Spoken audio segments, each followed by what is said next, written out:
Thank you. Karen Angulo from Concord.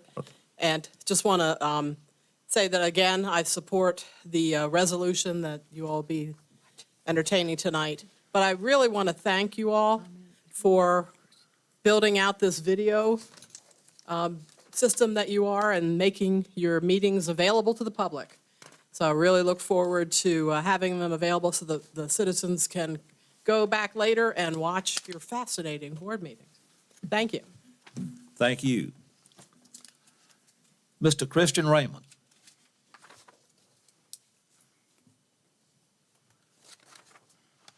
You know the rules. Hey, you know, follow the protocol there in regards to name and address. Yes, sir. Christian Raymond, 285 Clark Road, and I'm here on in my official capacity as chairman of the Appomattox Republican Committee. And I have a prepared statement, so hopefully I'll stay in the 3-minute. When the Thomasville furniture manufacturing plant closed nearly a decade ago now, this county witnessed what happened in the following months and years. Other businesses closed. Most notably for me was the closing of Wilbin's. We used to go there as kids, eat at the deli. Many other small businesses struggled to stay afloat, tax revenue declined, and citizens struggled to find work elsewhere.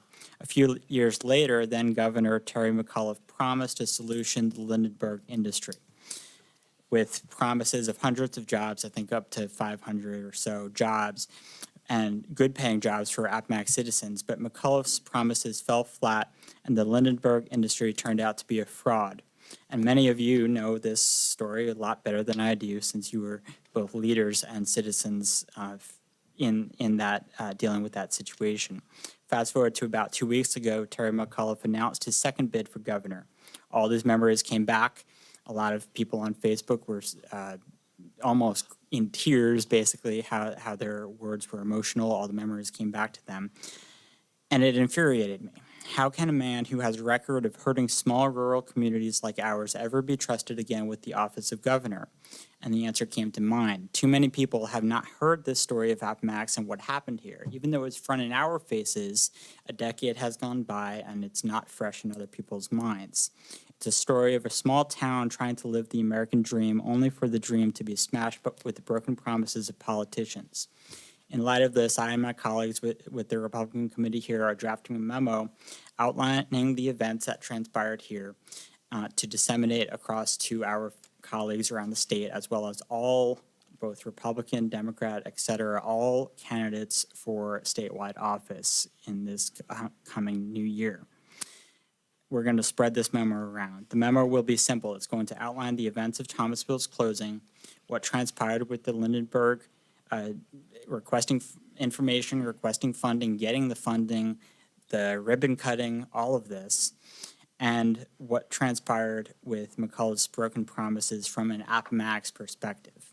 We intend to publish this memo sometime in mid-January. I wanted to come to you this evening, and I also spoke at the town council meeting first with the same words, to inform you, since this is home. We are fighting for Appomattox and the American dream. As this project progresses, I intend to reach out to many of you, as well as members of council, current and former members, different business owners and citizens, people that used to work at Thomasville, et cetera, and add their Appomattox perspectives to this memo so that other people can hear. Appomattox has a story, and we want to tell it. Thank you for your time and for being the leaders in this community. Thank you. Thank you, sir. Anyone else to speak before the board that failed to sign up? Let's see. Ms. Hicks, you want to address the board? During the public hearing. During the public hearing. Okay, thank you. Anyone else? Okay, we're going to move right along then. Next is our appearances, which encompasses Reverend Paul Michael Raymond, request to appear before the board to discuss tyranny and how it influences us in Virginia today. Welcome, sir.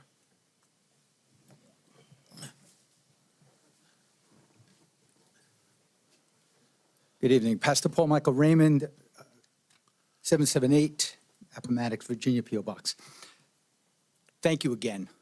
I know that you've given me an audience not too many months ago. But seeing the urgency of what's facing our county and our country, our state, I thought it proper to come and request a meeting before you. So thank you again, Ms. Adams, for putting me on the docket. I do appreciate that. Historically, the ministers of the gospel of the Christian faith would periodically stand alongside the civil magistrates to offer theological insight and even biblical solutions to problems facing their realm, especially when crisis would arise. And we see this whenever there was either a military situation or security concern, political concerns, but especially we see the theological community come together with the civil magistrates when there was a health crisis, as we've seen the COVID-19, but even in more serious situations with the bubonic plague and the plagues that would infect Western civilization from way back, even from the 3rd century and going forward. Now, when I appeared before you last time, I described to you the doctrine of the lesser magistrate, which gives you, the lesser civil power, legitimate authority over the greater power whenever that greater power violates either their oath of office or becomes tyrannically overbearing in their rule. Now, once that happens, as we discussed last time, the lesser magistrate is required to stand in direct opposition or either in that way or in direct resistance to any and every tyrannical mandate in order to protect the liberties of the people whom they represent and they serve. That is their calling. That is their commission. And so in conjunction with the other magistrates, particularly the executive officer of the county, which is the sheriff, the Commonwealth attorney, and the judges, the local legislative body, that which is the County Board of Supervisors, interposes between the tyrant and the people in order to protect the people from any liberty encroachment. Now, last time when I saw you, I failed to recognize, which is a providential thing, that the day that I introduced what is known as the doctrine of intermock, of applied interposition by the lesser magistrates over the tyranny of the usurper King John of England. Now today, permit me to share another historical fact. Whenever an elected official violates his or her oath of office by issuing edicts or mandates which eviscerate or deny or violate the liberties of the people, the Constitution of the state, the federal Constitution of the United States, or even the principles of Holy Scripture, they delimitize their position. In other words, they are no longer a legitimate magistrate. They become illegitimate in their office. And this was always the legal and the political position of Western civilization. Whenever there was an encroachment upon freedom, that officer that was encroaching upon the freedom of the people became an illegitimate office bearer. Once they no longer were upholding their office, their sworn office to uphold, in our case, the Constitution, either of the state or the nation, they become lawless, and they are then deemed outlaws. This is the historical position. This was the historical position, but it was also the legal position of almost every nation, especially the nations of Western civilization.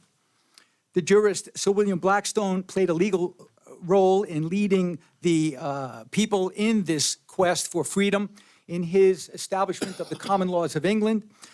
And he was actually just completing or elongating what was known as the Dooms of Alfred, as he took the law of Moses and codified it for England, which became the Commonwealth of Western civilization. And notice what he says in his commentaries. He sets the stage for the jurisprudence of the founders, our Washington, Adams, and Jefferson, and Madison, and others. Notice what he says. He says, we may safely assert these two things in general without undermining government.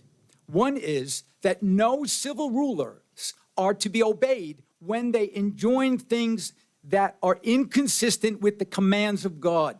All such disobedience is lawful and glorious. All commands running counter to the declared will of the supreme legislator of heaven and earth are null and void, and therefore disobedience to them is a duty, not a crime, end quote.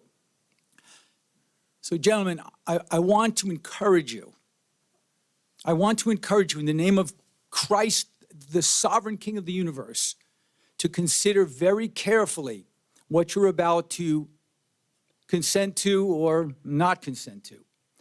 I want you to consider so that I may come back here again to applaud you and to congratulate you for your courage and your willingness to act in behalf of what is right and just, equitable and righteous in behalf of the liberties of the Appomattox people, and of course, to provide an example for the other counties, even the other states of this union, which is at a crossroad of being broken up in a very serious way. We don't know what is going to happen if that happens.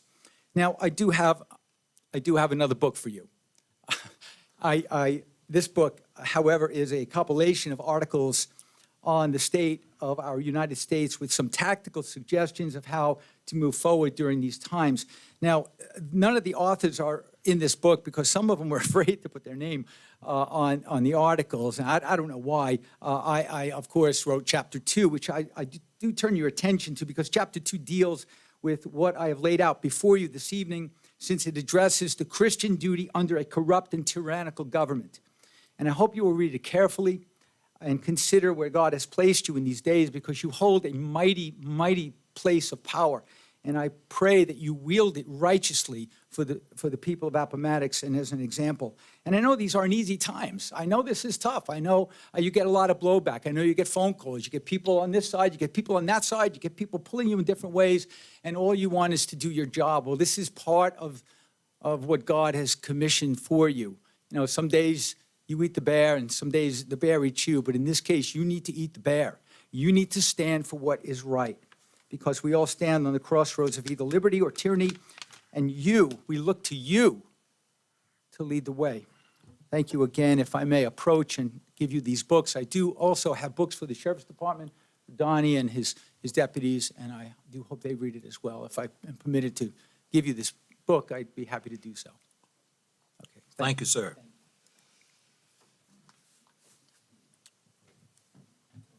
Thank you. Thank you. Thank you, sir. Thank you, Rev.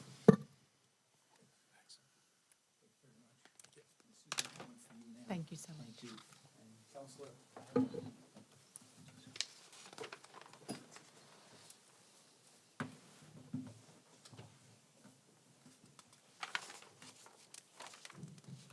Gentlemen, let's go over to item 6. We got a few minutes for the public hearing that's scheduled. FY 2021 budget appropriations for third quarter. At the June 25th, 2020 special call meeting, the board voted to adopt the FY 2021 budget in the amount of $41,932,881 and to appropriate 25% of the budget at the beginning of each quarter so that the board can assess the receipt of revenues. Okay, now it's time to vote on the consent of $10,483,220 for the third quarter. Any discussion? Mr. Chairman, Yes, sir, Mr. if Hope. I could just ask Ms. Adams, we got the money? Yes, sir. Mr. Chairman, I'll make a motion that we go ahead and appropriate the third quarter's appropriations of $10,483,220. Motion duly made, is there a second? Second. Further discussion? We'll have a roll call vote. Mr. Hinkle. Aye. Mr. Hips. Aye. Mr. Abbott. Aye. Mr. Hogan. Aye. I also vote aye. Okay. Also, we can take in item number 7, Rescue Squad contribution to Pamplin EMS. Pamplin EMS has notified the county that they were not renewing their operator's license. Does the board want to consider transferring the FY 21 budget amount of $10,000 for Pamplin EMS to the Appomattox Rescue Squad? Floor is open for discussion on this subject. Mr. Chairman, Yes, sir, Mr. Abbott. I would move that we transfer the pass and EMS money to the Appomattox EMS. Motion duly made, is that second? Second. Discussion? I just have one question, Mr. Yes, Chairman. sir. And this is a one-time appropriation. This doesn't increase their budget every year, unless we Right. just have to do that later. That's because you budgeted this year. So next year you would have that discussion for Okay. the 20. Thank you. Okay, any other discussion? Roll call vote, Mr. Hinkle. Aye. Mr. Hips. Aye. Mr. Abbott. Aye. Mr. Hogan. Aye. I also vote aye. Let's go ahead and take in number 8, registrar's line item transfer request. Without having me to read that, you have it before you. Is it any items there that you'd like to discuss? Any questions or Mr. concerns? Chairman, Mr. Abbott? does the staff recommend these? Yes, sir. That came as a recommendation from the registrar for the CARES funding that she received, and that's how she distributed. Does our staff, but does the county administrator recommend these, that we adopt these? I would, yes. Okay. Any other questions? Is there a motion then to approve the line item transfer request? Mr. Chairman, I'll make the motion to approve line item request. Motion duly made. Is there a second? Second. And second. Additional discussion? Again, roll call vote. Mr. Hinkle. Aye. Mr. Hips. Aye. Mr. Abbott. Aye. Mr. Hogan. Aye. I also vote aye. Okay. Number 9, Commissioner of the Revenue Refund Request. And without having to read those, give you a second to peruse those.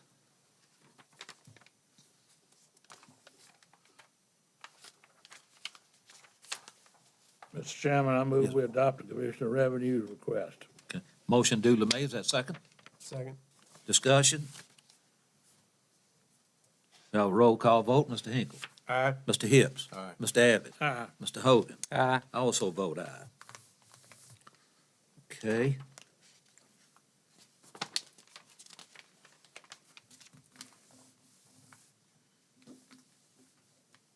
Now, item 10, Mrs. Adams, has no bearing on the public hearing, does it? No, sir. Okay. Item 10, CARES departmental supplements. Number 1, please transfer, by consent, $327,325.10 from the CARES fund to the general fund and supplement into the FY 21 budget line items per itemized and invoices, and we have an attachment. Item 2, please transfer by consent $1,200,168.72 from the CARES fund to the general fund and supplement into the FY 21 budget line items per itemized pending invoices, which we have there also. Floor is open for discussion on CARES departmental supplements.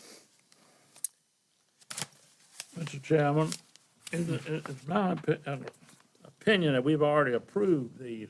We just approved the invoices. I think it's correct. The board has approved the spending. Yes, sir. Okay, Yes, so sir. I would move the adoption. Motion duly made. Is that second? Second. Discussion. I just wanted to add one comment. Ms. Adams. You asked the question that was related to the public hearing on the bonuses. If you'll notice under the $1.2 million appropriation, Uh-huh. the hazard pay is included in that for the law enforcement. That will be Okay. discussed during the bonus. Okay. All right, And that's a recommendation from the committee. understand. Okay. Ms. Adams, Mr. Chairman, We'll go ahead, Mr. Hogan. we need to mention the 750,000. I think we've talked about it before, but it may become relevant in conversation later tonight. Included in this 1.2 million is 750,000 of CARES Act money that we will be using, that the committee recommended and the board approved, to reimburse ourselves for public safety salaries. After that money is then moved into our general fund, then it's our money to do what we want to with. We don't necessarily have to follow the CARES guidance. And we've talked about this before, but the committee's recommendation was that 750,000 be designated as for one-time purchases only. So that would be my explanation of what that 750,000 is.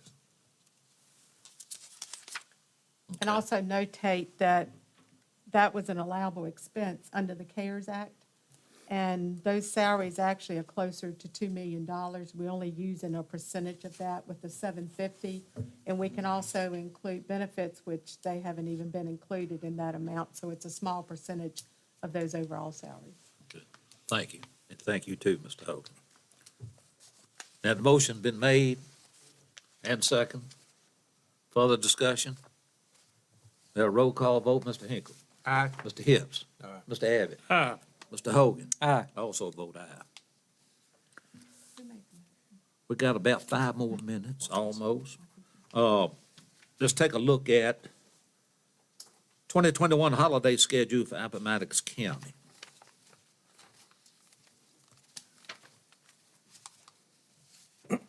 Now, if anybody don't want to take that off, they don't have to, do it. Why you look at me like that? They don't. Mr. Chairman, I'll make a motion that we approve the 2021 county holiday schedule, which mirrors the Commonwealth of Virginia schedule. Thank you, Mr. Hogan. Is that second? Second. Discussion. All in favor, please signify by saying aye. Aye. Aye.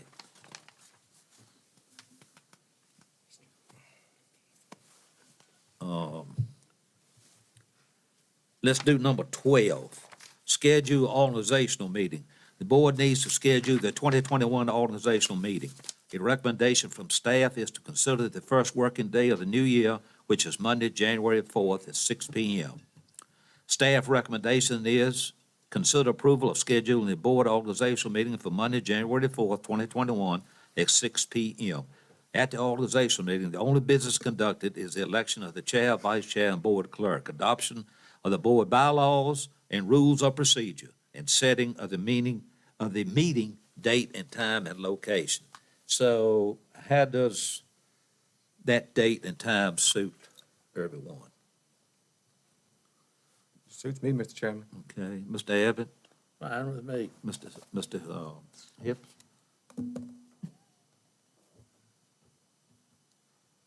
Let me get in the right year. While you looking? Yeah, already on my calendar. Thank you, sir, and Nathan. Yeah, yeah, Okay, That's fine. so we need a motion. Mr. Chairman, I move, we have the organization meeting on Monday, January 4th at 6 p.m. Thank you, sir. Is that second? Second. All in favor, please signify by saying aye. Aye. Aye. Excuse me. Okay, gentlemen, let's back up a minute.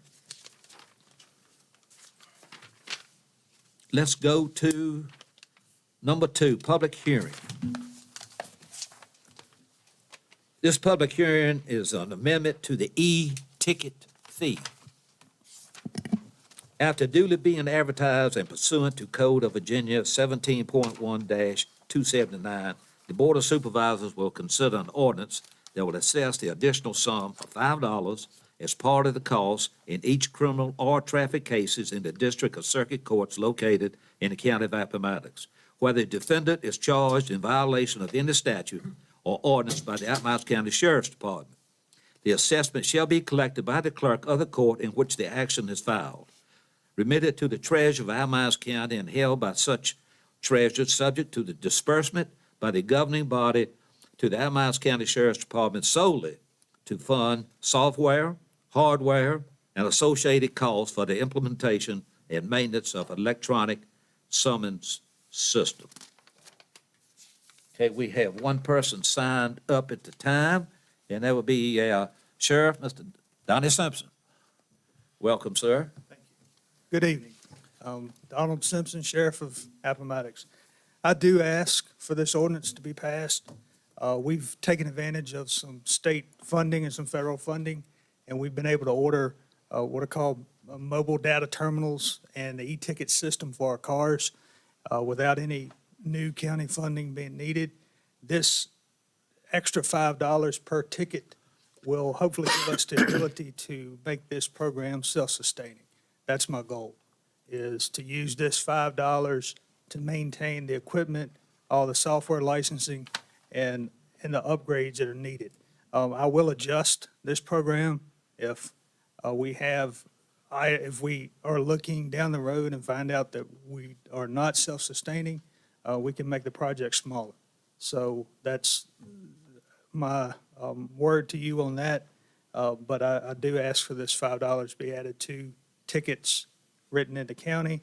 And the state police, they've already been doing it. They've been doing it since July 1. So we just want to bring ourselves up to speed, no pun intended. Thank you. Right. Thank you. Any questions? Thank you, sir. Anyone else to speak in favor of this? Anyone want to speak against? Okay, we'll hereby close this public hearing, and we can vote on that now, Yes. can we not? Yes. Okay, you heard the conversation from our sheriff, what it's going to do in regards to supplement some of the utilities and other items within the department. Is there a motion? Mr. Chairman, I'll move we adopt this $5 e-ticket fee. Is that second? I'll second. Discussion? Mr. Chairman, Mr. Hogan? I just have one question. The way the ordinance is written, maybe Mr. Lashney can explain this, is that it's to only be, the $5 fee would only be implemented if a sheriff's deputy writes the ticket. My question is, we have animal control officers who do code enforcement that are using these MDTs as well. I don't know, would that be an eligible expense if we wrap them into this ordinance as well? Now, I think the state code defines what we can charge it for. I actually pulled that language straight out of state code. Okay. Yeah, the ordinance itself is pretty much just cut and paste from state code. Okay. Thank you for the clarification. Any other discussion? I forgot now. Did we have a motion? Yes. Motion Second. Okay. Any further discussion? Roll call vote. Mr. Hinkle? Aye. Mr. Hips? Aye. Mr. Abbott? Aye. Mr. Hogan? Aye. I also vote aye. Okay, next is public hearing employee bonus ordinance. After duly advertised in accordance with Code of Virginia 15.2/1508, the Board of Supervisors will receive comments and consider a proposed ordinance regarding employee bonuses for employees serving a hazardous position during the COVID pandemic. Full-time employees in law enforcement and code enforcement may receive a one-time bonus of $1,000, and a part-time employee in those departments may receive a one-time bonus of $500. The Board of Supervisors may also consider additional employees and/or departments for one-time bonuses by similar method as described above. Additionally, the Compensation Board would be funding one-time bonus of $500 to the Compensation Board-funded deputies. The sheriff has requested that the $500 bonus also be granted to the locally funded non-compensation board law enforcement positions. All of the bonuses, if approved, will be granted in the December 2020 payroll. Okay. This is Janet Hicks. Good evening. My name is Janet Hicks. I'm the Circuit Court Clerk here in Appomattox County, and I'd like to thank you all for the opportunity to appear before you this evening. I'd also like to thank each of the board members for taking my phone call this afternoon. After our conversation, some of you may have felt it was unnecessary for me to appear this evening, but I felt that it was very important that I appear and speak on behalf of not only my employees, but also other county employees. The definition of loyalty is a strong feeling of support or allegiance. The definition of the word dedication is the quality of being dedicated or committed to a task or purpose. It's hard to find these words when it comes to employees. Everyone is for their own advancement and opportunities that they can receive out of life and out of the job world these days. During this COVID crisis, our office has continued to maintain the same quality of service with minimal staff in place.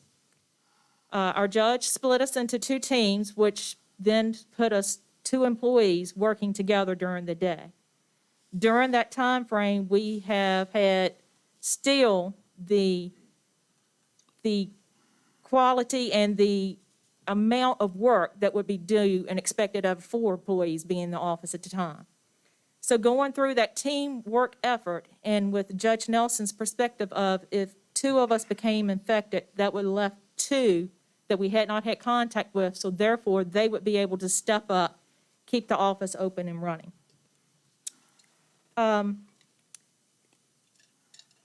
My office, unfortunately, was closed for 10 business days due to my first employee coming in contact with COVID, and we had to take precautions for that. However, in closing the door to enter my office, we still had employees in place answering the phone. We had drop boxes placed up front at the courthouse. And doing that, it basically ran us to death. It left us 2 people working. We were running up and down the hallway. When someone would come in, security was kind enough to let us know that someone had came in. We'd go up front, get what we needed, do what we needed to do, and if the person waited, we would immediately take it back up front and leave it for them to pick up. And in doing all this, after that 10 days, we reopened to the public. We have continued to have that face-to-face contact with the public, shoulder to shoulder too, because oftentimes when the public comes into our office, you know, you all were kind enough to approve the glass being installed at our counter, which we greatly appreciate. But our records room is beyond that glass.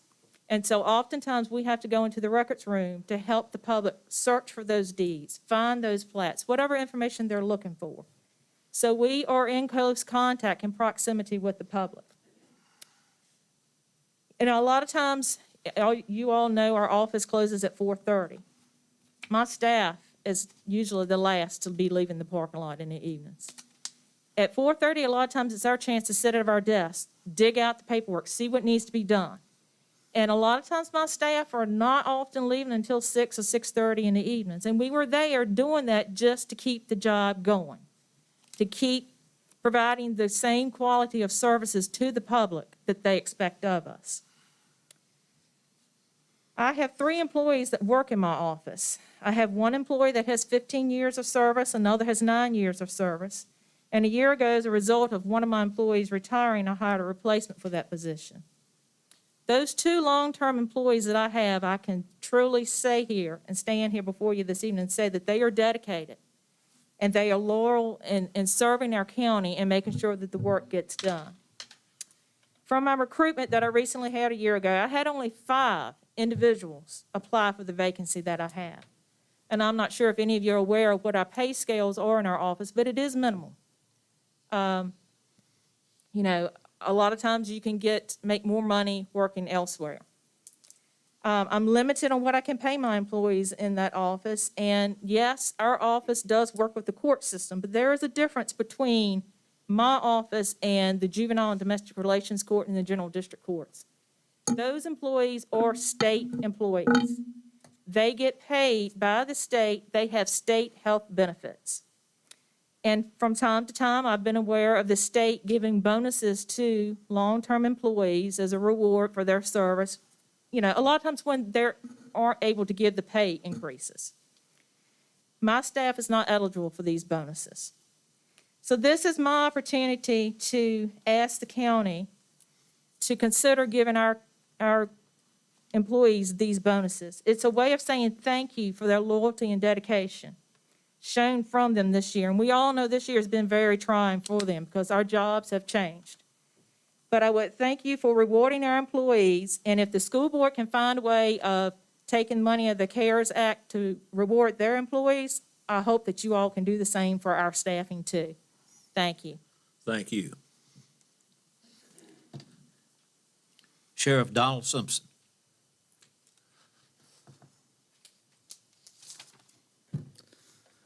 Thank you.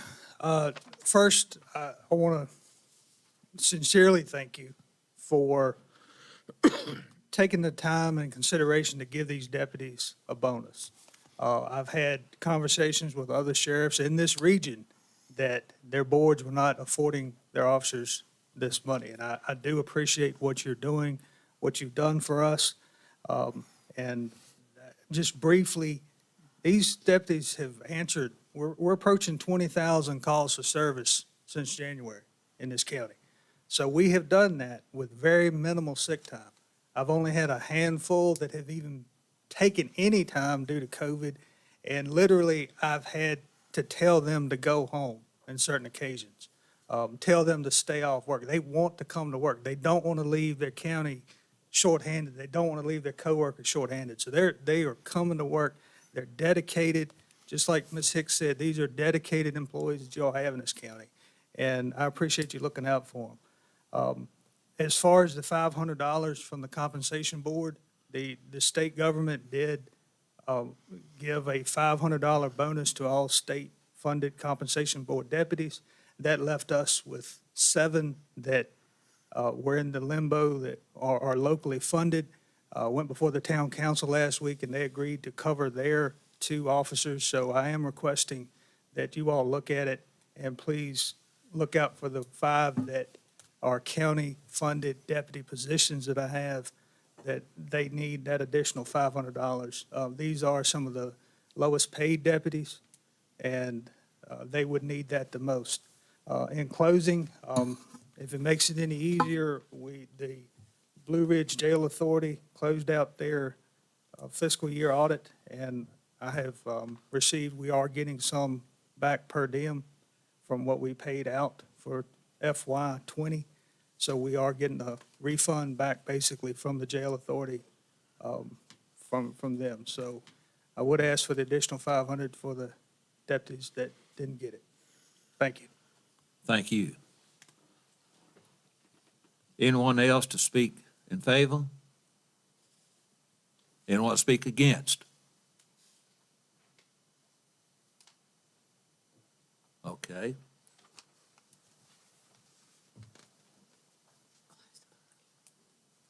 Hang on just a second.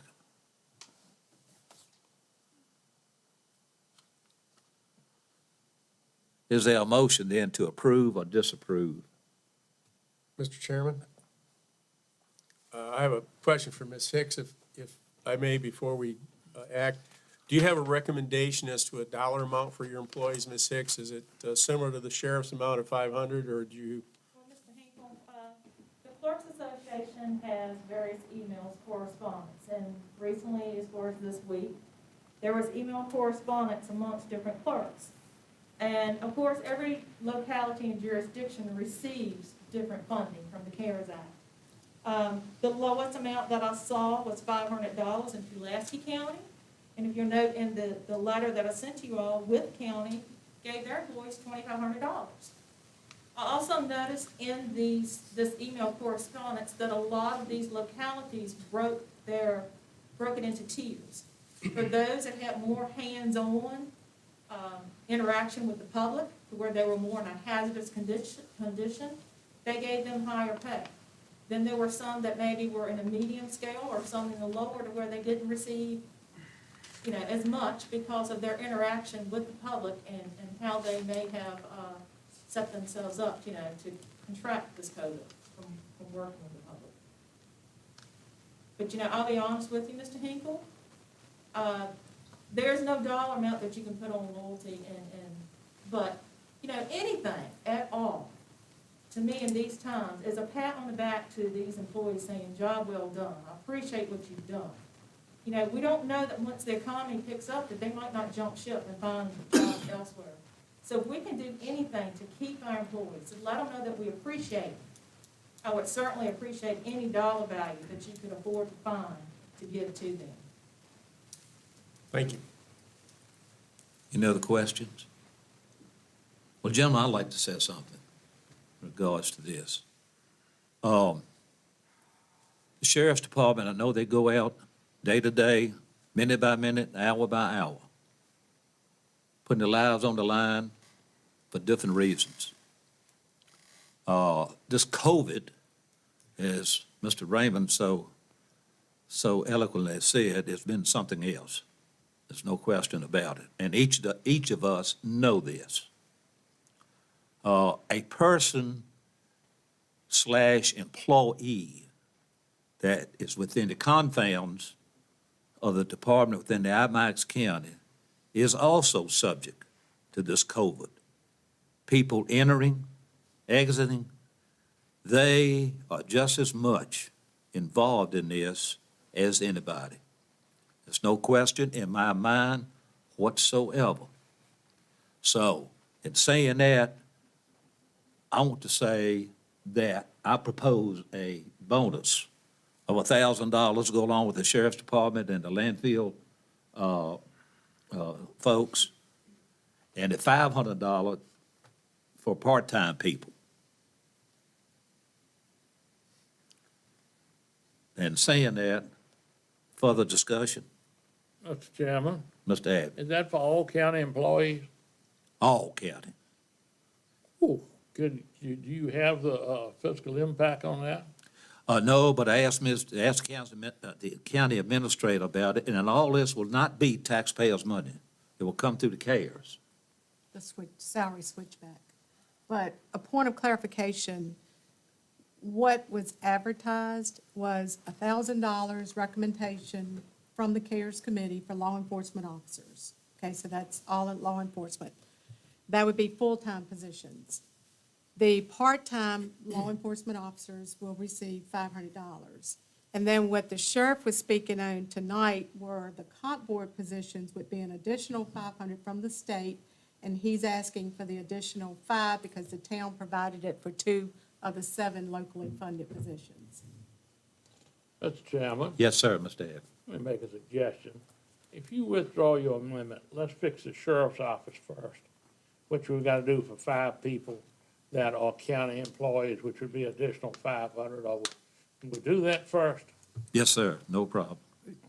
You've got to include in that the $1,000 that the CARES Committee recommended for full-time and the part-time $500.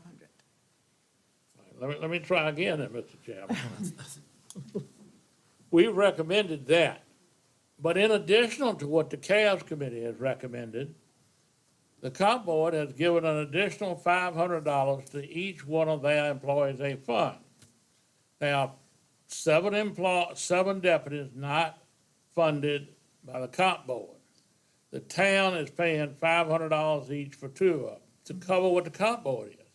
What I was hoping is that we would give those then, and each one $500 additional money to cover what the comp board did. So that, am I making myself clear? Let me ask the sheriff, if we don't do this, are we leaving 5 employees out of a $500 comp board bonus? Yes, sir, that is correct. That's all I'm trying to fix, okay? Do you understand that? Yes, sir. So whatever else we've given them, this is in addition to it, Right. so that these people who are county employees, county deputies, get the same thing that those who are comp board get. Yes, sir, but you haven't granted them anything yet. That's the purpose of the public hearing, as a bonus for public employees. Okay, so then, Mr. Chairman, if I might continue, then what we need to do is grant them the other money first, and then come back and make the 500. I was wrong, Mr. Chairman, I apologize. I understand. But would you like me to move the committee recommendation on law enforcement and whatever else was included in it? Yes, that's the thing to do. Okay, could I move that?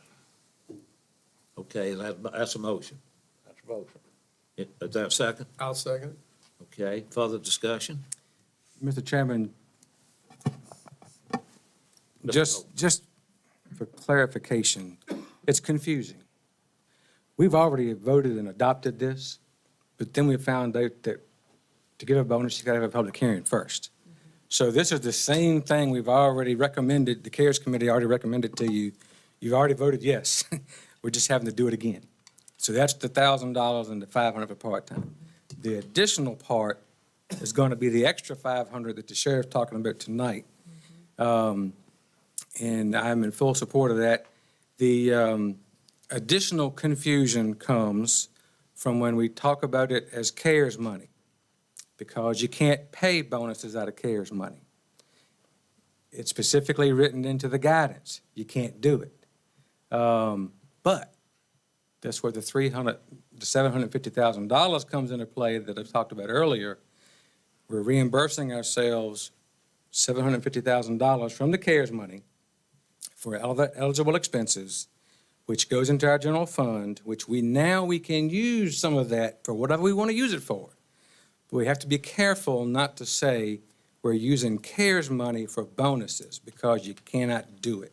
It's specifically written in the guidance. So it's semantics, it's coming from the same place, but on paper, it's coming from somewhere different, and that's the confusing part about all this. I yield, Mr. Chairman.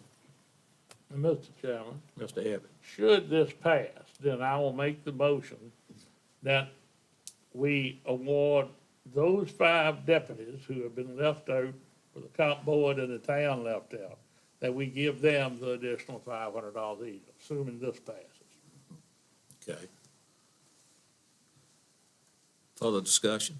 So, Mr. Chairman, your first motion that Mr. Abbott's speaking Yes. of would be hazard pay, $1,000 for full-time positions, law enforcement only, 500 part-time, and that's hazard pay from the CARES money. That would be $1,000 for full-time positions, 500 for part-time. Recommendation from the CARES committee is hazard pay for law enforcement officers And code enforcement. and code enforcement. Okay, question. Since you are through that, then the hazard pay. No bonuses? Hazard pay is, public safety is eligible for hazard pay. And that's what we recommended before, and that's what we voted on before. The sheriff's office is eligible for hazard pay. The guidance also presumes that public safety employees are substantially dedicated to mitigating or responding to the COVID-19 public health emergency. So they qualify, that we're good to go on that, Mr. Chairman. Okay. Okay, any other discussion? Now, we had the motion And a second. and a second. We'll have a roll call vote. Mr. Hinkle. Aye. Mr. Hips. Aye. Mr. Abbott. Aye. Mr. Hope. Aye. I also vote aye. Now, if I might, Mr. Chairman. Yes, sir, Mr. Abbott. There are 5 deputies that have not received hazardous pay or whatever you want to call it from the state or the town. Then I would move that we pay those 5 deputies that are county employees that haven't received money from the town, $500 each. Okay. Second. Motion duly made, that's second. Second. Discussion? We have roll call vote, Mr. Hinkle. Aye. Mr. Hips. Aye. Mr. Abbott. Aye. Mr. Hope. Aye. Okay. Now, Mr. Chairman, yes, sir, Mr. Hinkle. question for Mr. Hogan. Would circuit court employees fall under public safety? Not according to the definition from the CARES Act, no, sir. As I understand them. Law enforcement, certified law enforcement officers. But that's why we got this other $750,000. If the board chooses to do something with that, we can pull it from that. And that's a good question, Mr. Hinkle. To follow in your line there, then if you change the name to hazard, it still would not be there, okay? No. Now, hazard to me is the county employees. Every one of them, in one way, shape, or form. It may not be the same as our law enforcement or EMS, public safety, not at all. But at the end of the day, it's hazardous duty for each and every one that is subjected to the public entering and exiting. So, I'm going to make a motion that we pay each county employee full-time $1,000 and $500 to part-time. I make that in form of a motion. Is there a second?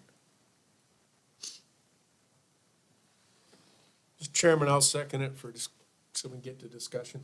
Okay, thank you, Mr. Hinkle. Motion been duly made and second, discussion. Again, how much does it cost? a rough figure, the economic impact with the pay and the benefits is right around $70,000. So, let me, if I continue this. Yes, sir. If we pay $1,000 and we pay benefits on that, We pay FICA on bonuses. Okay.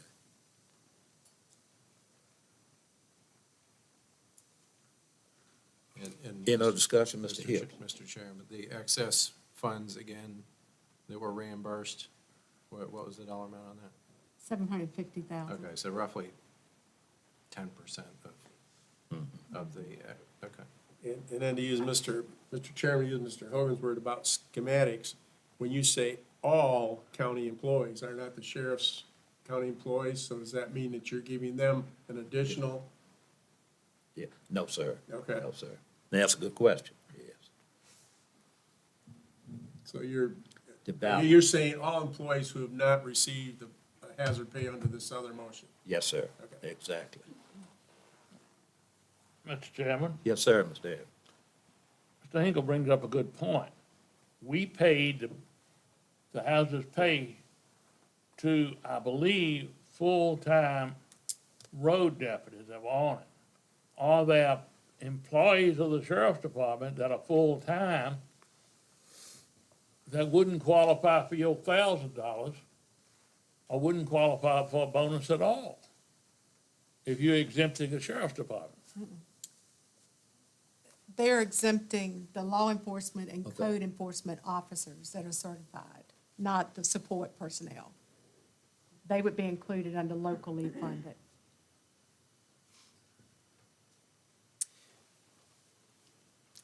Mr. Chair, Hogan. let me just, the intent is to give everybody, every full-time employee $1,000, and every part-time employee $500. The question is where the money comes from. That's the only real issue. I think we all agree we want to give the money. I think we all agree, but it would require it to come out of that $750,000 salary switch line item. So that would be a one-time expense that would fit with the CARES Act Committee's recommendations from earlier, but it would eat up basically 10% of your switchback. I can live with that. Mr. Chairman, Yes, sir, Mr. Davis. when we originally did this, committee did it, we were trying to give law enforcement a bonus. Because they're right, as you talked about, they're the front line. Well, I would hope that you would include them in your motion so that they'd get 2,000 instead of the 1,000, because they are law enforcement, they do have the hazardous pay. Instead of exempting them, just say all county employees get additional $1,000. We've already passed 1,000 for the deputies and 500 for the part-time court security. Let's just leave the sheriff's department in there. I think they deserve a little bit more than everybody else. I agree. Okay, now how's the board feel about this? I need to make sure your motion says 2,500 and not 2,000, because of the extra 500 for those 5 deputies. Okay. Yeah. However it is, they're getting a additional 1,000 over and above what the county employees are getting. Sounds good to me. Make that informative motion. But you have a motion on the floor. That's right. Can I amend your motion to that then? Okay. And I amend your motion to include the sheriff's office Sheriff's office. as under county employees. So is that a substitute motion? Substitute motion, Vote on that first. Okay. and you, Is that a second? I'll second. You seconded. Okay, we have a roll call vote. Can I throw a wet? Oh, excuse me, Mr. Latchin. No. Oh, no. What did he say? He said, can I I'm just gonna throw throw y'all a wet blanket? blanket just Oh, if addressed. Technically, this is a bonus to county employees. Technically, the constitutional officers' employees aren't county employees. We have MOUs with most of the constitutional officers that say their employees get county employee benefits. We do not have an MOU with the circuit court clerk So pursuant to the agreements that we have in place, any employee bonus would not go to the circuit court clerk based on the resolution, previous resolution of the board. So you're gonna have to, if you want the circuit court clerk employees to get bonuses, you have to specifically identify that as a separate motion because of the fact that we do not have an MOU with the circuit court clerk like we do with all the other constitutional officers. Does that make sense? Yes, sir, I'm afraid it does. And that would include the Commonwealth's attorney. And how about, in my substitute motion, including the sheriff's department, that I also include the Commonwealth Attorney's Office and the clerk of circuit court as part of that substitute motion? Would that take care of it? Yeah, I just wanna let you know. Okay, you done All good, right. yeah. Worded, bonus wasn't- Okay, that should take care of it. And Mr. Hips, you second and you in accordance. One of us did, sure. Yeah. That's Oh, fine, Mr. yeah, Hinkle, yeah. either one. Okay, beautiful. We're gonna roll right along. Roll call vote. Mr. Hinkle. Aye. Mr. Hips. Aye. Mr. Abbott. Ah, Mr. Hogan. I also vote aye. All right. Okay, gentlemen. Next thing on our agenda, Who thought it'd be that hard? next, let's go to committee appointments. The first one, Skipped over pardon? You skipped over number 4 and number 5. Oh, I did? Yeah, oh, I did. Thank you, sir. Most important. Okay, we'll turn our attention to action item number 4. First Amendment Sanctuary Resolution. Mr. Hinkle requested the board's consideration for adoption of the First Amendment Sanctuary Resolution of Appomattox County. A copy of the Campbell County Board of Supervisors resolution is attached for our review. Staff recommendation is, after review of the Campbell County's First Amendment Sanctuary Resolution, consider adoption and authorize staff to prepare the same for Appomattox County. The floor is open for discussion on this item. Well, Mr. Chairman, I'd just like to give some background or what I feel are the reasons for this. First of all, it's First Amendment sanctuary. First Amendment has to deal with freedom of speech, freedom of assembly, has nothing to do with masks. People are sending me all kinds of emails about how this has to do with masks. It's got nothing to do with masks, it's about freedom of speech and freedom of assembly, of both which our government, is just some facts. Right now, the bottom line, the COVID fatality rate is in the neighborhood of 0.2%. That is less than than the bird flu and the SARS that we already went through, and people didn't get all up and panic about that. The United Nations, which everybody likes to quote, has estimated that this lockdown is going to create 130 more additional people dying of starvation over what normally would, about the people that would normally die. So what about those 130 million lives? Another result of lockdown is people aren't going in for cancer treatment, they're not going in to get their children immunized, they're not going in for other medical conditions because they fear COVID more than they fear those other things. Mental health problems are increasing. Alcohol, drug abuse, opioid use, which we had curtailed and was going down, is now skyrocketing because of the lockdown. Alcohol abuse, family abuse, spousal abuse. The other thing is freedom of speech. Any dissenting scientific information, the media and the government and people on my Facebook page want to suppress. If there's any dissenting opinions, they want to suppress it. A group from Harvard and Oxford, 40,000 epidemiologists and scientists in that area have signed a declaration that has said that the lockdowns and masks are doing nothing. Now, what are those 40,000? Those are scientific experts, but yet the media suppresses them. Johns Hopkins University did a study that said there has not been an increase in the overall death rate because of COVID. And they suppressed that Johns Hopkins study. What they have found is, yes, COVID death rate is high, but when you look at the death rate that they're reporting for heart attacks, cancer, and these other things, they're all down. So the overall death rate hasn't changed, just the reporting numbers. And so people goes in to get tested for COVID, they die of a heart attack, that's a COVID death. Heart attack deaths are down, COVID deaths are up. Yes, there are older people in certain ages of the population that are more acceptable. You can take care of those people without locking down the state. Another study just came out today. In states that have mandated mask wear and lockdowns, the COVID cases are 27 people per 10,000. In the states that don't have mandatory masks and don't have lockdowns, the cases per 10,000 is 17 people. Other states like Florida and some of the other states have gone to a local level. They've let local counties and cities decide if they're going to lock down or have masks. And the reports coming out of Florida, and this is, they've done studies over a 60-day period and left time in there. In other words, they didn't start their study right on the day it happened. They gave a 2-week period for things to normalize before they started the study.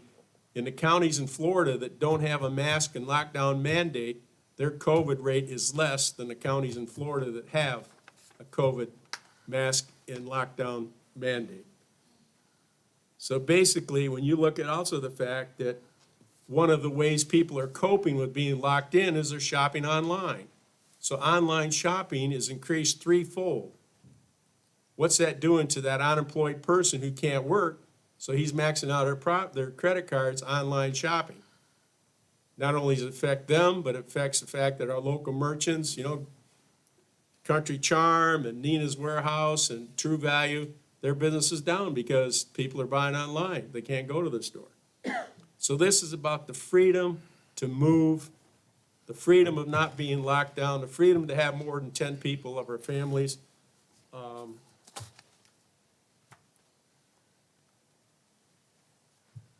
I had something else there and I don't know where, and we've had 11.7% increase in poverty because of the lockdowns. Mr. Chairman, Mr. Evans? since we've got this resolution in front of us, don't we need an amendment to it, Appomattox County, where everywhere Campbell is, at least in my Yes. book, all we have is Campbell. So we adopt this, and we are approving Campbell County. Yes, sir. Does that need to be done? Yes. Yes. Yes, I apologize for not getting it rewritten before that. So that's the reasoning behind this amendment, and it's like, Dr. Raymond mentioned about the fact if we at the local level don't start pushing back on the people above us and their unconstitutional rules. Another study, Virginia is number 40 in the least restrictive states. In other words, there's 39 states that have less restrictions than we have here in Virginia. We're basically in the top 12 states of the most restrictions on their people.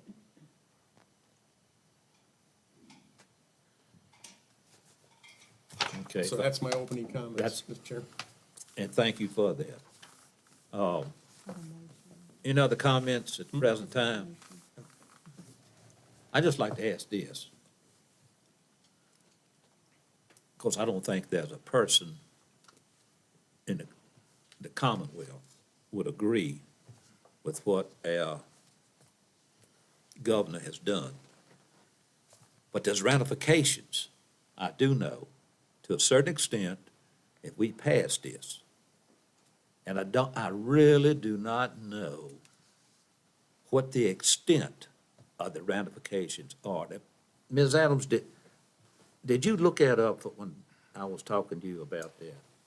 What Mr. could Carter, I be? spoke to the county attorney who is in a position to address that. Mr. Latchley, can you go in depth and explain this a little bit more in layman's terms?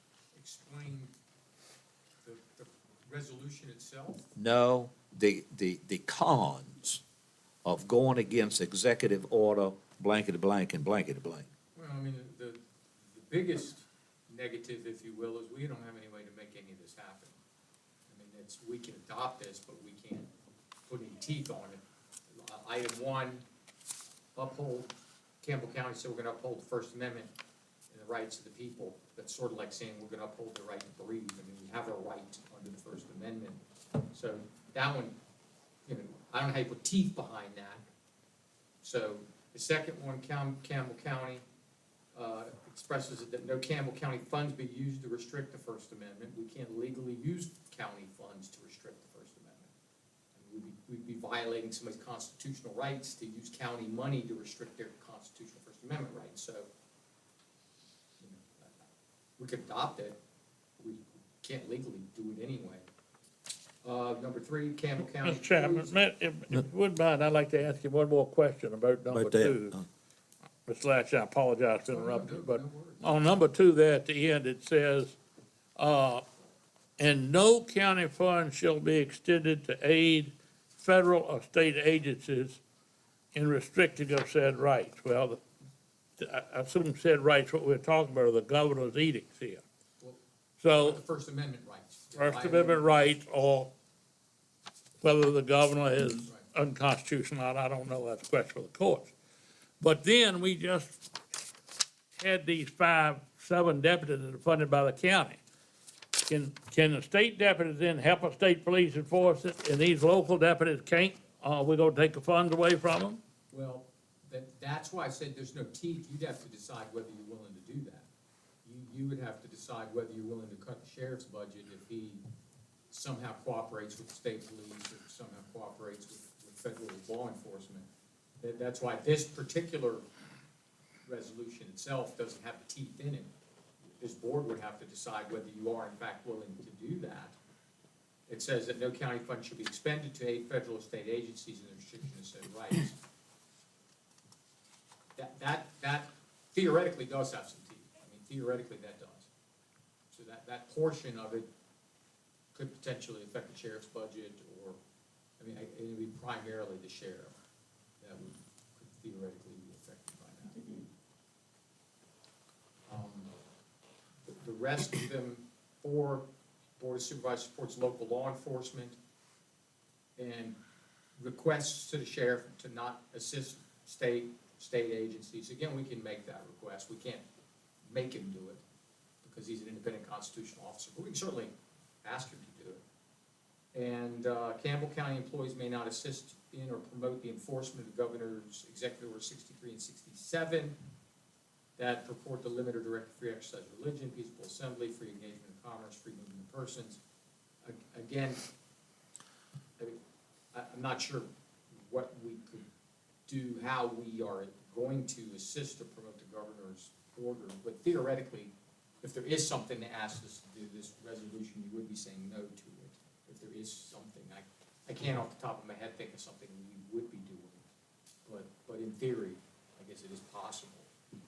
So a lot of it, to me, if we're gonna rewrite this to fit Appomattox, we kinda need to figure out, do we wanna put some more teeth into this, or are we happy with what it says? I guess my main thrust here is going against an executive order from the governor. It's gonna come back somehow, some way, that the governor may, at his opportune time, put a burden on us. I mean, it's important for everybody to understand, Virginia is a Dillon's rule state. What that means is we're not allowed to sneeze without the state legislature and governor telling us we can. And so we have technically only the authority that the state legislature gives us. So because of that fact that we are Dillon's rule, that's the club that they always have. They have the budget club, and they can in fact pass state laws that hinder. I mean, if you've ever looked at state laws, it'll be, these counties are allowed to do something and these counties are not allowed to do something. And, we can wind up on the not allowed to do something list, the naughty list, if you will. I mean, there is a danger, because you are dealing with an all-powerful Richmond that ultimately controls what we can and cannot do here at the local level. The night that the Campbell County Board of Supervisors met and passed this, I think it was 2 days later, it might have been as much as 3 days later, the governor mentioned Campbell County in his speech. That right there went zinging through my head. Anyway, One more Mr. question. Abbott, When you talked about no county employee may assist in this, if a county employee did assist in it, would it be a reason to censor that employee or fire that employee? Would it be a violation of the policy of the board that they could bring it against their employee? Well, what would happen is, I would say they've disobeyed a decision of the board and should be fired.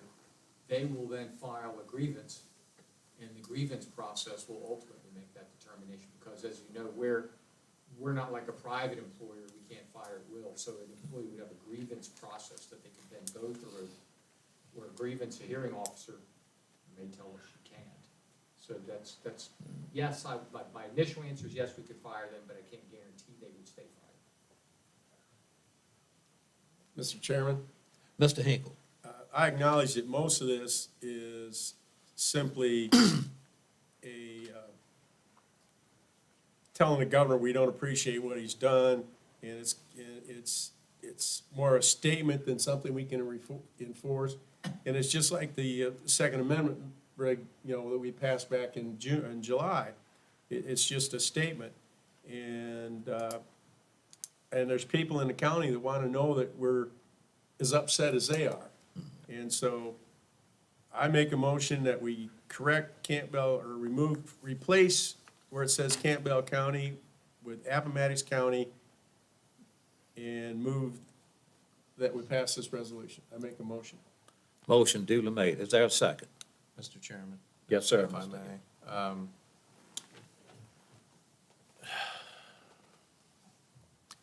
The first part of what Mr. Hinkle said, if we would make a statement that says we don't agree with the restrictions or the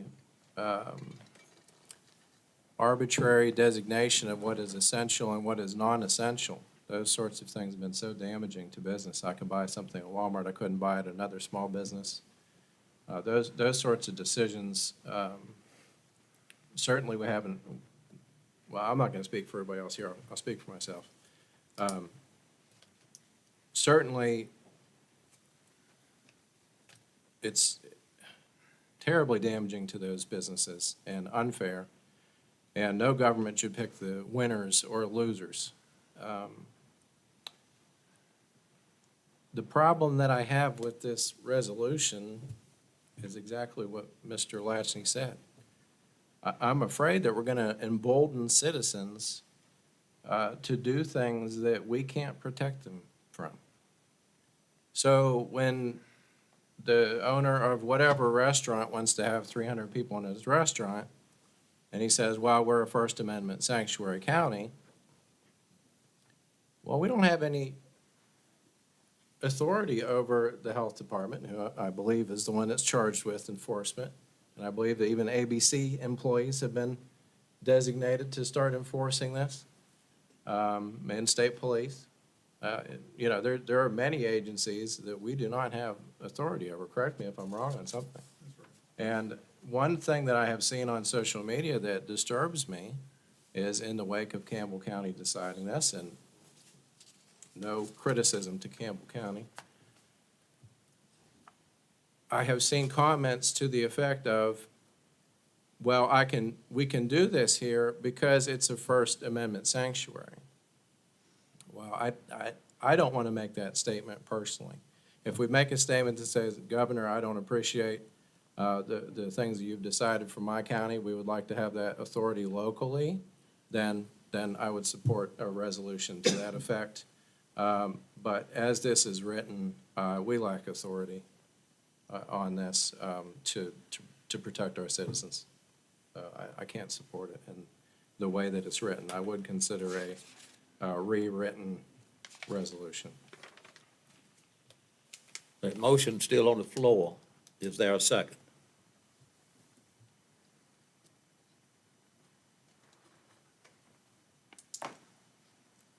Hearing none. It dies for no second. So moving on.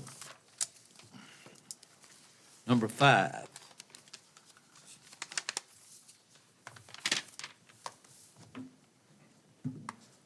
We need to schedule a public hearing for the proposed secondary 6-year plan for FY '21 through 2026. Robert Brown, VDOT Residency Administrator, forwarded a copy of the proposed FY '21 through '26 Appomattox County Secondary 6-Year Improvement Plan for our review and requested that the county schedule a public hearing to receive comment on the plan. Staff recommendation is to authorize to schedule and advertise a public hearing for Tuesday, January 19th, 2021, assuming that the board meeting remains the same, at 7 p.m. to receive public comments on the proposed 6-year plan for fiscal year 2021 through fiscal year 2026 in Appomattox County, and on the secondary system construction budget for fiscal year 2021. What's the board's pleasure? So moved, Mr. Chairman. Motion duly made, is there a second? So second. Discussion? All in favor, please signify by saying aye. Aye. Aye. Okay.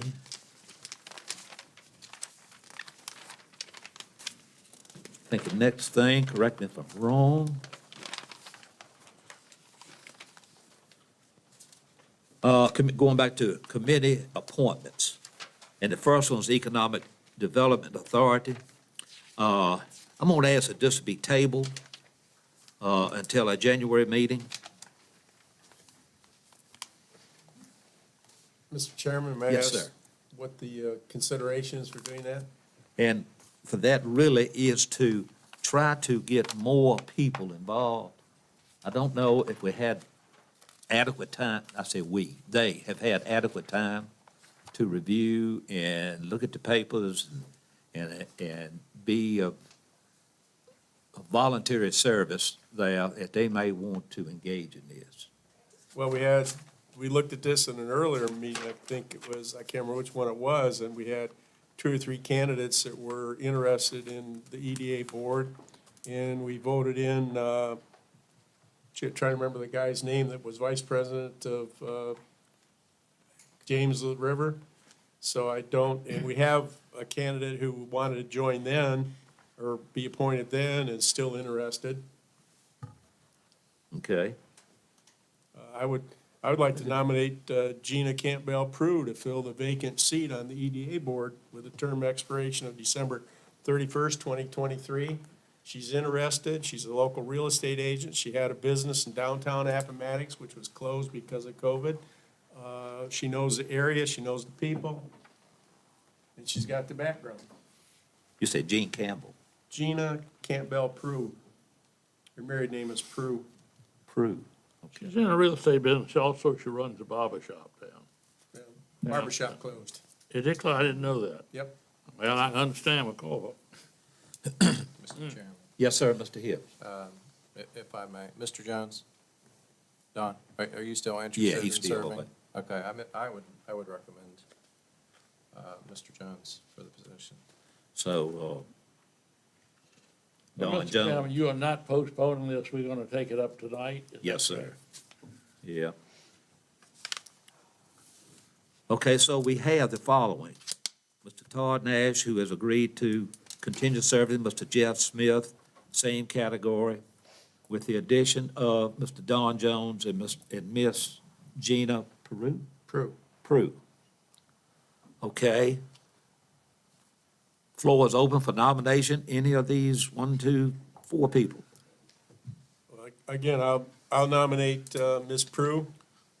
I think we need to have diversity on the board, and there's no women serving on that board.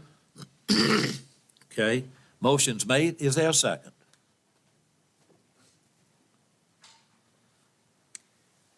I'm a little confused. Mr. Yes, sir, Chairman. Mr. Evans. Do we have 4 candidates now for 3 seats? Is that correct? I think it's 2 for 2 seats. All right. Yes. Huh? We have 2 reappointments that are willing to serve if you want to reappoint them. Or, And then we have 1 vacancy with 2 nominations. okay. So misinterpret this. So Mr. Nash, Mr. Todd Nash, and Mr. Jeff Smith, they are just up for reappointment. There's nothing, okay? If the board chooses to do so. If the yes. board chooses to do so. Is there a motion? I would move that they be reappointed. Okay, is there a second? Second. Second, okay. Discussion. All in favor, please signify by saying aye. Aye. Opposed likewise. Now we have one opening, is that correct? Yes, sir. Thank you, Okay. Mr. Evans. Yes. And that is Mr. Don Jones or Ms. Gina Prue. Motion, So, floor is open. Okay, because I thought I'd made a motion to appoint her to the vacant. Okay. Is there a second to, Ms. Gina?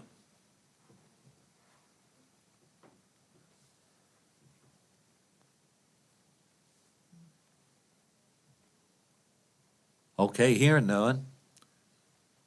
We will go to Mr. Don Jones. Is there a motion to appoint him? I would move that we appoint Mr. Don Jones to the vacant seat that expires December 31, 2023. Okay, I think Mr. Jones has more than proved his worth to the county and has shown that he will put in the work and is very compassionate in doing so. So I think he'd be good for that. okay. Motion duly made. Is that second?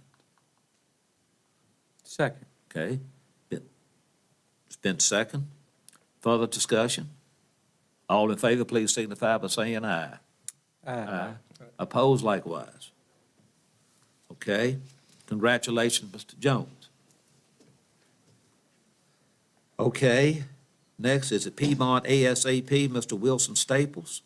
Currently serves on the Piedmont Alcohol Safety Action Program Board, and his term expires December 31st, 2020. He also is willing to serve another four-year term if reappointed. Floor is open for discussion or motion. Move to reappoint Mr. Staples. Motion duly made. Is that second? Second. Further discussion?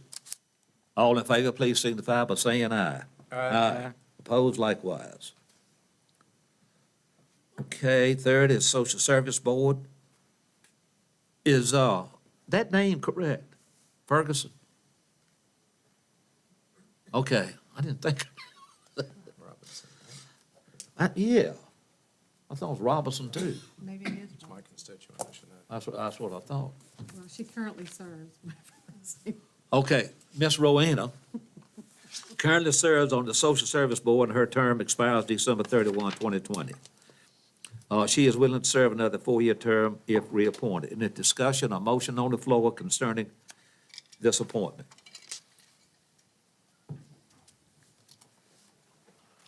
Mr. Chairman, I'll make a motion, we reappoint Ms. Ferguson or Robertson, whichever the case may be. Oh, that's terrible. Okay, is there a second?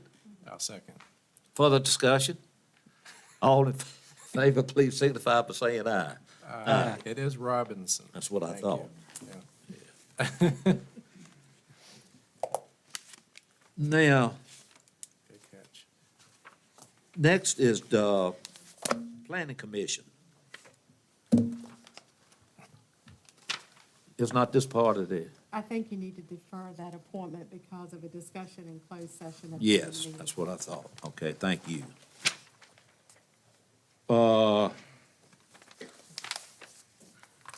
Number 5, Cortland Park Foundation Board, appointed member to the Foundation Board to fill the vacancy of Dr. Paul Harvey with an unexpired term of December 31, 2021.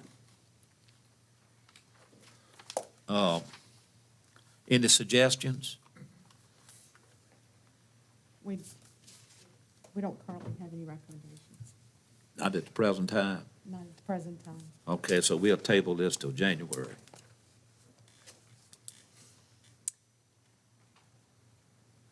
Next is our consent agenda, which encompasses approval of bills, minutes, supplemental appropriations, line item transfers, and fund transfers.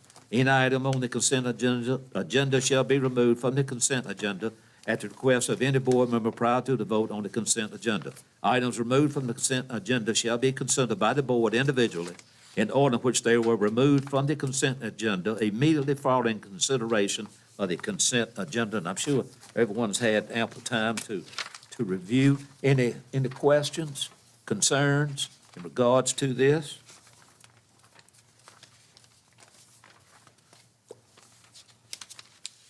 Mr. Chairman, I make a motion, we approve the consent agenda as presented. Motion duly made. Is that a second? Second. Discussion? Roll call vote, Mr. Hinkle. Aye. Mr. Hips. Aye. Mr. Abbott. Aye. Mr. Hogan. Aye. I also vote aye. Mr. Latchney. Yeah, Mr. Chairman, a couple of just reminders. It's something we talked about several months ago, and I want to just kind of set it, put it back on your radar at the beginning of the year. Is the General Assembly gave us the ability to, effective July 1, start taxing cigarettes. And also we talked about a food and beverage tax. And so we had brought it up to y'all after the General Assembly session last year, and we had said that I would bring it back by way of a reminder. So just reminding you, I don't know if it's something you want to have staff look into, if it's something of interest, but I'm just kind of putting it back on your radar for the coming year in case that's of something of interest to the board. Mr. Chairman, Yes, sir, Mr. Abbott. could we, I'm not saying do it, let me make sure I've said that, but could we get the staff to give us some idea which each one of those would raise? Other thing would be, if we enacted a food tax, would it go on top of what the town has? Or would it be just outside the town? That would be my question. Or could it eat into what the town has? So, I mean, in other words, do we get a percentage of what I don't know. I'd like to know that. Yeah.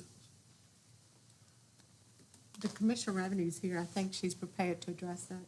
Yeah, the only thing that I'm not real familiar with it, but it's just like any other tax, you can't overlap what the town does. The town takes care of the town, and the county would take care of the county, if you did the cigarette tax. Mr. Chairman, if I might follow up, you're saying that if we enacted a food tax, it wouldn't, Not the food tax, the cigarette tax. no, I'm talking, this was a food tax that I said, wanted to know, does it go on top of what the town now, if we enact 2 cents, does it go on top of what the town now charges?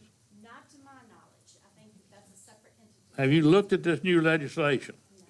I have it here, Mr.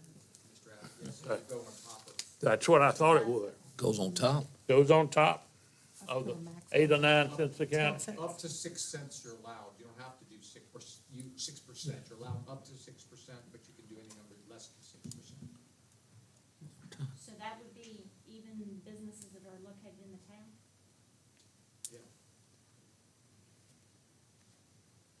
Yeah.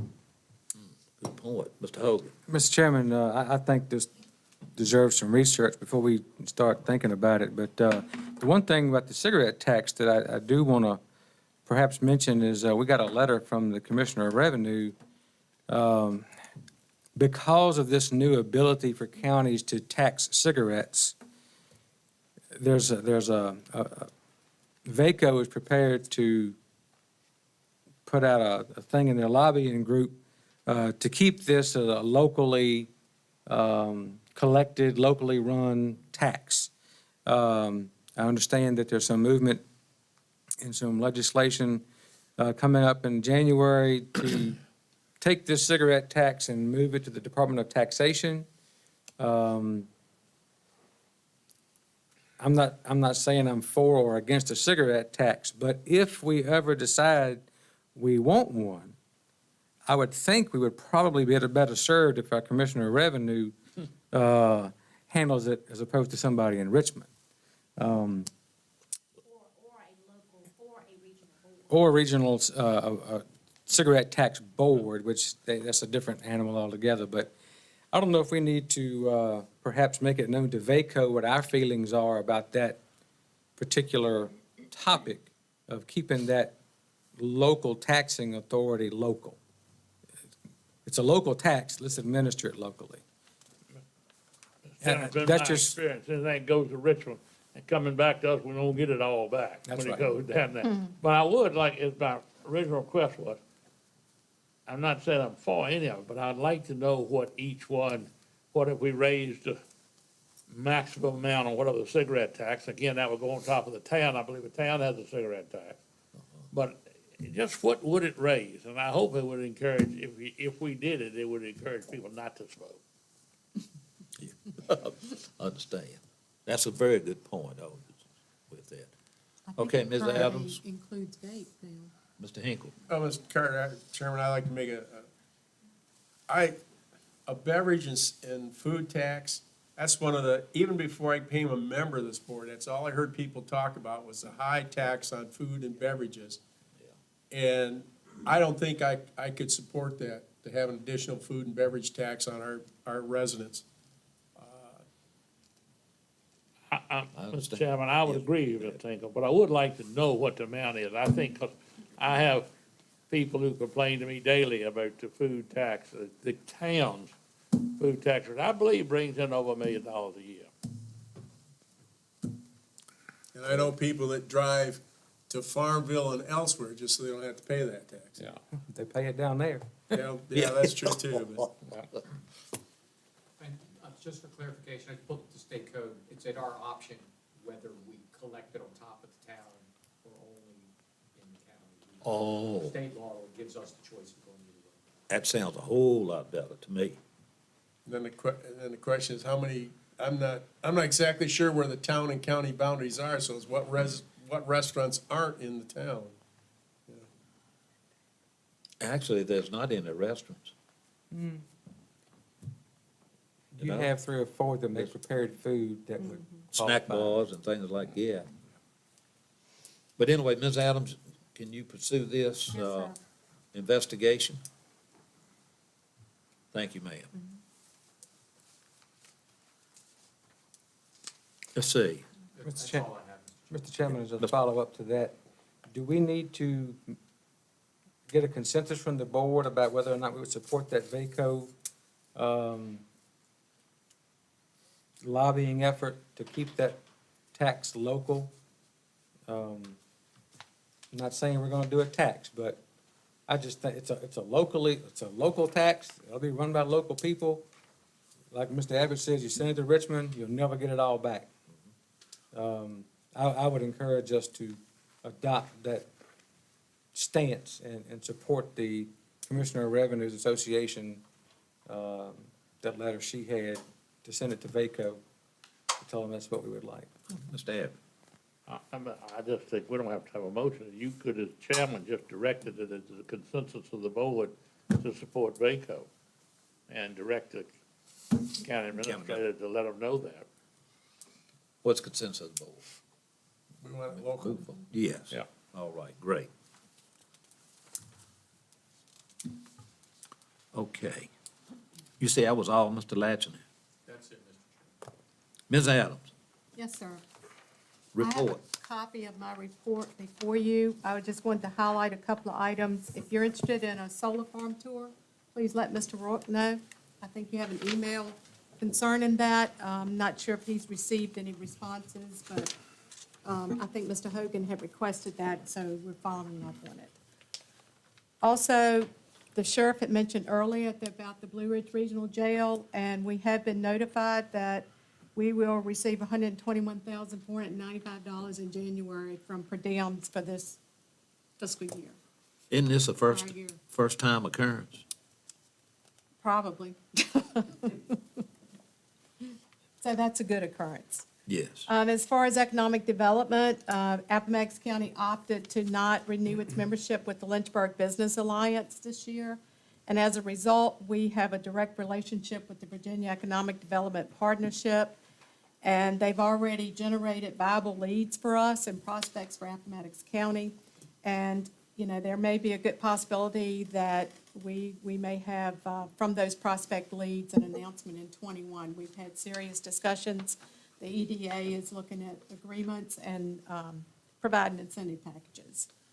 And Carver Price, you have a letter before you from the Carver Price Museum Board, and I'd like for the board to consider the request to have them attend the January meeting to present to the board about the findings of their survey and how they would like to proceed on getting this building on the registry.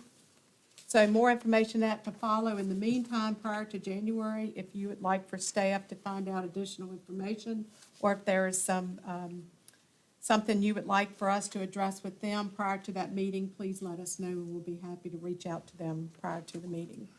Though we have two resolutions, we didn't bring them in December for Mr. Russell Moore, who was a previous board member, and Dr. Paul Harvey, and we hope to present those in 21 when the families can attend and accept those.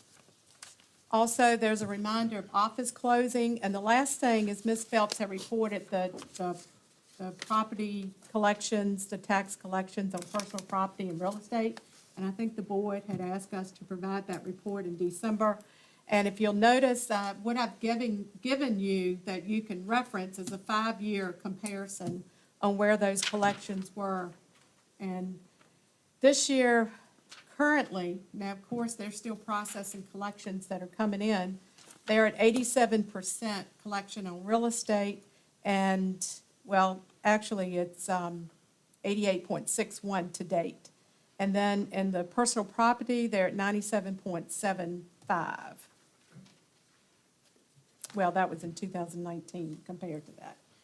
So if you have any questions about that, the treasurer is present tonight. She'll be happy to answer those, but I think that report pretty much reflects the 5-year comparison. So we're about 10% under compared to previous years right now.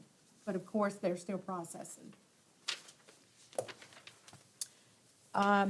We have been successful in spending all of our CARES stimulus funds. And thanks to the CARES committee who met diligently and worked on this and brought those recommendations to the board. We do need one more CARES committee meeting as a wrap-up. So that's your Christmas present. And I'd like to notate, echo what Mrs. Hicks and the sheriff said about their staff, how valuable they are and dedicated, and we appreciate them, and the staff has a message for the board, and that's my report. Very good, Ms. Adams. Also, very good to the treasurer for her bringing in some more tax money. Thank you. Mr. Chairman. Yes, sir, Mr. Hope. Question for Ms. Adams. Do we need to schedule that CARES meeting before December 31st, or can that wait till after the holiday? We're okay to wait until after the holiday, yeah. If not, we're going to do it tonight. That's right. I thought you were starving to death. Okay, next is reports and informational items you have before you. Let's go into supervisor concerns. Mr. Hinkle. Well, I have a question, and it may turn into a concern. The county's Public Service Committee, who are the members on that? Public safety, Yeah, Public Safety Committee. Mr. Hogan and Mr. Abbott. Yeah. Okay, my question then, is my concern is that's a 2-member committee supposedly making, recommendations and bringing forth concerns about public safety, be it there's no one from the sheriff's department, the fire department, or EMS, or emergency management on that committee. And that's a concern to me. You make Is how can the, I know Mr. Hogan has a great background in public safety, but to put that burden on them as a committee of 2 to make recommendations for this board without having members of the actual emergency responders themselves, I think we're doing ourselves a disservice.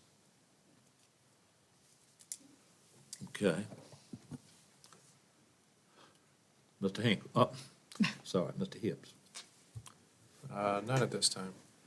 Mr. Abbott. Mr. Hogan. Nothing, Mr. Chairman, except I'll just address that comment briefly by Mr. Hinkle, just to make sure everyone understands, the two of us, we are a committee of the board. We are not the county's public safety apparatus.